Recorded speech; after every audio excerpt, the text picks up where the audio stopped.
Интересная ситуация, парадоксальная. При Сергее Васильевиче этот вопрос возник по заселению Абхазии. Скажу откровенно, я человек не работающий, мне нечего бояться, тем более я не вру.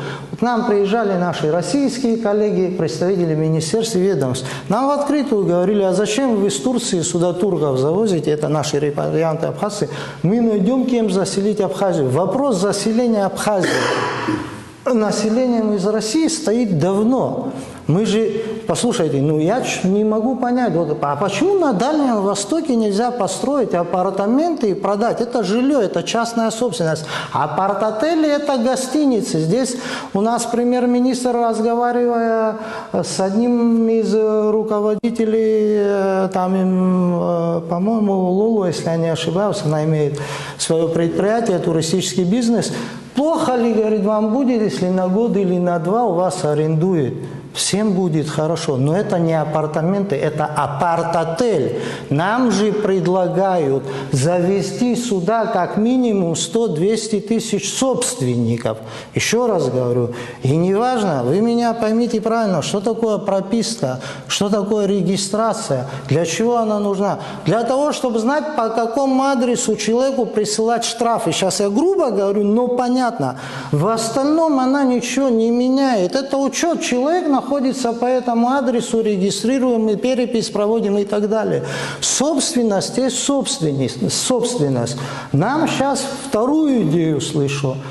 По 5000 мы в каждом районе готовы там построить. Оказывается, сейчас уже не 100 тысяч, 5000 в Гагре, 5000 в Гудауте, Сухрайон, Гулрыб, Шачимчира и так далее. Вопрос возникает. 5000 собственников в Гудауте, со свой район скажу, ну адекватно, и Гагра в Ачимчирах в этом плане с населением намного хуже. Слушай, у нас в районе 35 тысяч человек. 5000 собственников с семьями – это адекватное количество людей. Послушайте, мы можем понять, что это хозяева своей собственности. Ты не можешь ему сказать, ты чужой здесь человек. Он будет влиять. Потом сюда приедет экономически активное население. Я вообще предполагаю, в период, когда идет война, абхазский народ, российский народ и многие народы, которые считают себя близкими, да, собирают на коптеры, скидываются денежкой, чтобы помочь нашим добровольцам, помочь российской армии. В этот период откуда-то находятся у людей в России десятки миллиардов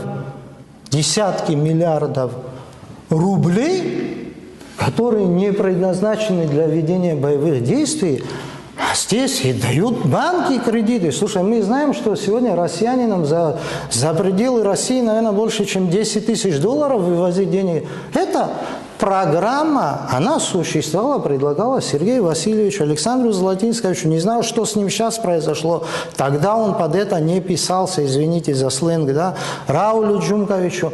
Это все мы знаем. Вдогонку контрольный выстрел в голову у нас лежит документ, слушай.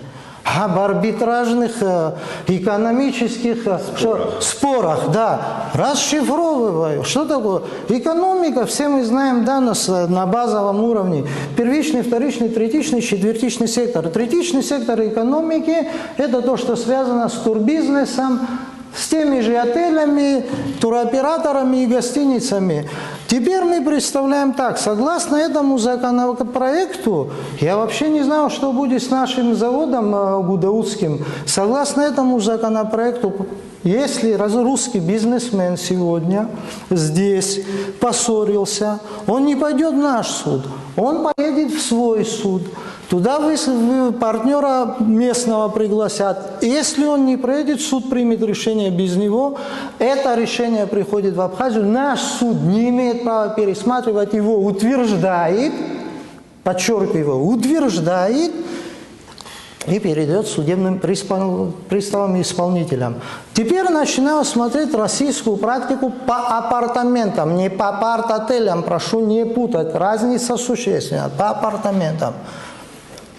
Пишут представители нотариальных контор, юристы такие, десятки законодательных актов, десятки подзаконных актов, огромное количество нужно документации, до сих пор вопрос не утвержден. Более того, в арбитражах России огромное количество дел с требованием о признании апартаментов жилыми помещениями. И они, в зависимости от регионов, удовлетворены, завершая свою мысль.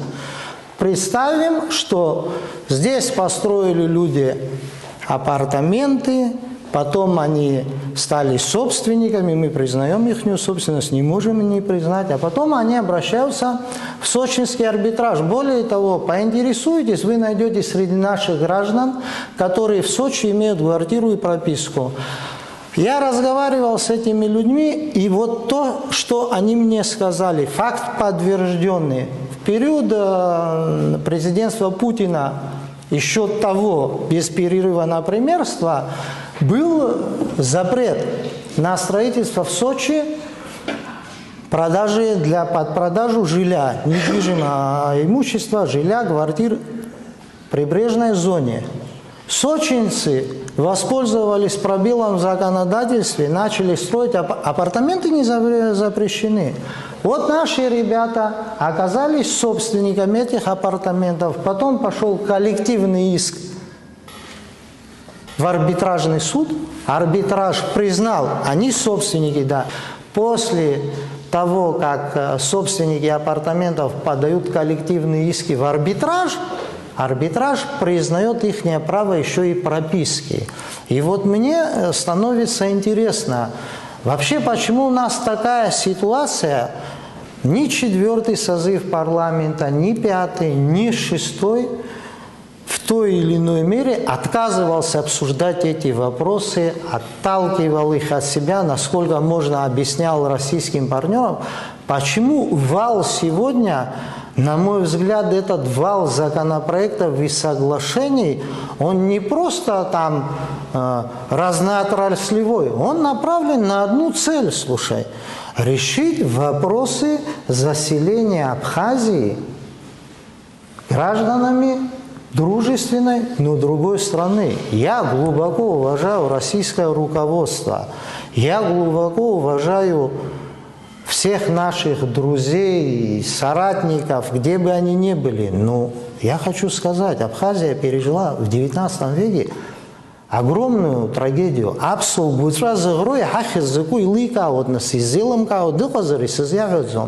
Такой трагедии в известной истории Абхазии нету.